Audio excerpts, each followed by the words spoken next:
തിരുവനന്തപുരം ചേങ്കോട്ടുകോണം പുതിയ വീട് വന്നിട്ടുണ്ട്. ഈ വീഡിയോ കാണുന്നവർക്ക് ലൈക്ക്, ഷെയർ, സബ്സ്ക്രൈബും കമന്റും ചെയ്ത് കാണുക. 4,850 സെന്റാണ് ഉള്ളത്. 1,850 സ്ക്വയർ ഫീറ്റ് വീട്.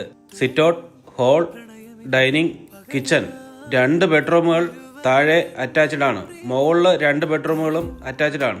മൊത്തത്തിൽ 4 ബെഡ്റൂമുകൾ അറ്റാച്ച്ഡ് ആണ്. മുകളിൽ ഹോൾ, ബാൽക്കണി, ഓപ്പൺ ടെറസ്. എല്ലാ ബെഡ്റൂമുകളിലും അലമാരകൾ ചെയ്തിട്ടുണ്ട്. എല്ലാം ബ്രാൻഡഡ് ഫിറ്റിംഗ്സ് ആണ് ചെയ്തിരിക്കുന്നത്. 2 വണ്ടി വരെ പാർക്ക് ചെയ്യാൻ പറ്റുന്ന സ്ഥലമുണ്ട്. വെറും 20 ലക്ഷം രൂപ ഡൗൺ പേയ്മെന്റ് ഉണ്ടെങ്കിൽ ഈ വീട് നിങ്ങൾക്ക് സ്വന്തമാക്കാവുന്നതാണ്. ഞങ്ങൾ തന്നെ ലോൺ അറേഞ്ച്മെന്റ് ചെയ്തു കൊടുക്കുന്നതാണ്. സാലറിയുടെ 80% വരെ ലോൺ കിട്ടുന്നതാണ്. കുടിവെള്ളത്തിന് കിണറുണ്ട്. ടെക്നോ പാർക്കിൽ നിന്ന് 5 കിലോമീറ്റർ, ഹിൻഫ്രയിൽ നിന്ന് 5 കിലോമീറ്റർ ദൂരം മാത്രമാണ് ഈ വീടിന്റെ അവിടം വരെ ഉള്ളത്. ഈ വീട് വാങ്ങാൻ താല്പര്യമുള്ളവർ താഴെ കാണുന്ന നമ്പറിൽ വിളിക്കുക.